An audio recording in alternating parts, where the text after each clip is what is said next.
Big news, Tesla unlimits the limit on unlimited supercharging that they placed yesterday. I know my head hurts too, but I'll tell you a little bit about now. The video that I made yesterday was obviously about how they were limiting the unlimited supercharging, but now it looks like there was a lot of kind of a bit of an anger from the community. A lot of people who had unlimited supercharging were like, wait, how is it being limited for an unlimited supercharging? And then Tesla kind of rolled out the statement saying, yeah, just kidding. But they weren't just kidding. There's still a default setting, as they're calling it. And now it is kind of a limit to unlimited supercharging. Then you can unlimit. Let's talk about this.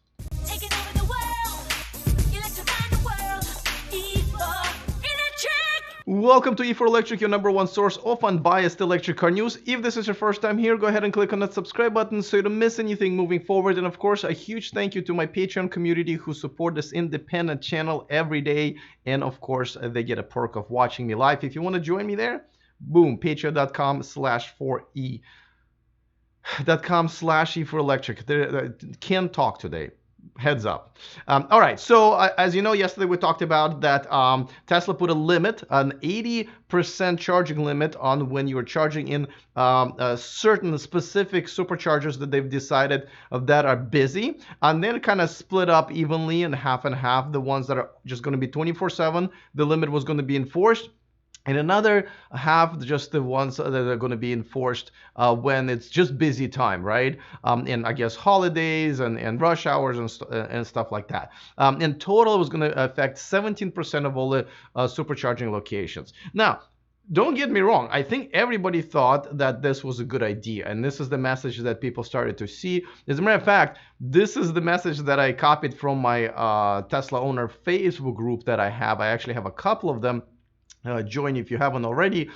People were just kind of finding this out, right? Like, this is once again something Tesla could have avoided probably by just kind of putting a statement or a press release out there and communicating to us. They kind of have now at Tesla a Twitter account that came alive. That would be a great way to communicate that, but they didn't. People were just kind of starting to find out and getting really upset. And there were reports, including my own report. And they started to fill out the feedback, and it looks like they're gonna change their mind a little bit. But don't get me wrong, I think it's a great idea. I mean, 2 years ago, there was a lot of jams on these really popular superchargers, including the San Mateo one in the Silicon Valley and the Mountain View one in Silicon Valley. I think those were the busiest. And of course, once people were traveling, like we had a Memorial Day yesterday here in the United States, and I think a few other countries as well, and that usually jams the superchargers. So this is a good way to kind of increase the throughput. And they said with that, along with the faster charging rates now that they have on even current V2 superchargers, they were going to increase the throughput by 34%, which is not a joke. And if you've ever been stuck at a supercharger that has a wait, so essentially you have to wait so you can wait more while your car is charging, it's annoying. It's annoying. It definitely makes your trip much longer, where it's almost like, I wish I had a gas car, which is a horrible thought to have, right? Okay, so that was a good idea. I wish they would have implemented it a couple of years ago. Just like I said, I don't see that many reports of people being annoyed and having to stand in line in superchargers. And I approve every message in my Facebook group, and I haven't seen that one I don't think I even I've seen one like this year. So I think the situation had improved, despite the fact that they're making Model 3s in like ridiculous numbers now, over 20,000 a month. So maybe a little too late, but obviously people with unlimited supercharging were like, well, wait a second, how is it that you're limiting us something that we we were promised and essentially paid for? Now, a bunch of people were actually going to go in, move forward with a class action a lawsuit, I guess. And they might have actually, been definitely had a case, but then Tesla kind of decided to finally come up with an official statement, and I guess kind of back down of it. So let me tell you what they said. Before that, of course, a quick reminder that this video and this channel is sponsored by Byte, and check out the all new M-Byte, the all-electric SUV coming to the US and Europe. in Europe, of course, at the end of next year. Make sure to be one of all of us who have already reserved one. It's $0 to reserve one. The only company I think that's doing that, and it takes about 60 seconds, and you will be able to be on the list. So go to the description of this video and get there. Just really not really sure why people haven't done it yet. But anyway, so let's talk about what Tesla said today. So apparently said, just kidding. We're going to go ahead and have a little button in your app and in a car to kind of override it. So essentially, they're not really limiting it anymore. They just set a default to 80% of charge when you get to those locations, which now I think it kind of makes sense, right? They're not breaking their promise of unlimited supercharging, but at the same time, they're saying, hey, listen, you know, it's pretty fast up until 80%, as we all know, but it's 80%, especially 90% to 100. That can take forever. I mean, I remember supercharging for like 40-45 minutes from like almost 0 to 80, and then taking another 30 minutes to charge from 80 to 100. So, you know, that, and if you don't need it, right, because their system is actually going to figure out if you really need it. And the way to override it originally was that if you are on a trip that's in your navigation system and you need 100% charge to get to the next one, then it will actually lift the limit automatically and let you charge to 100%.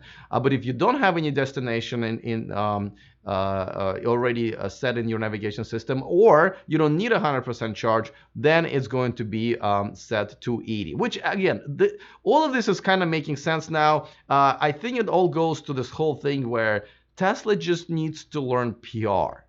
You know, Elon is not a PR specialist. As a matter of fact, a lot of times I feel like he works against the Tesla's interest. They need to hire PR. I know they have media people right now. They're absolutely awful to most journalists, unfortunately, except for one publication. Can you guess which one? Anyway, so, you know, and they need to hire PR people who understand when you're rolling out the new feature, you want to give people a heads up. You want to actually have a kind of a trusted circle of trust, whatever you call it, basically a focus group of your existing trusted owners that are pretty diverse between each other. And when you are rolling out a feature, you kind of want to test it with them and see, are they angry? Are they happy? Is it making a difference for them? That's what like adult companies do, right? Tesla doesn't, and I really think they should, because this could have been massaged, right, behind the scenes, not this publicly where people got angry, started threatening with lawsuits. They could have been massaged somewhere in the, you know, behind the scenes. And what they have right now makes a lot of sense. I think what the solution is right now is great. And if they would have rolled that out and made an announcement saying how they, you know, increasing the throughput through the superchargers, how now it's going to be helping you to spend less time on the super, I mean, it would be welcomed by everybody. Instead, we're, you know, having all this drama for the last 48 hours, and it's negative, right? Where this is actually a positive story at the end of the day. So if they would just hire somebody who would be a good PR, just any PR, but forget about good PR, just any PR person at this point, stuff like this would happen less, and features like this that are actually good features would be presented as positive. So something to think about it, but I don't think it's going to happen. I really, unfortunately, don't.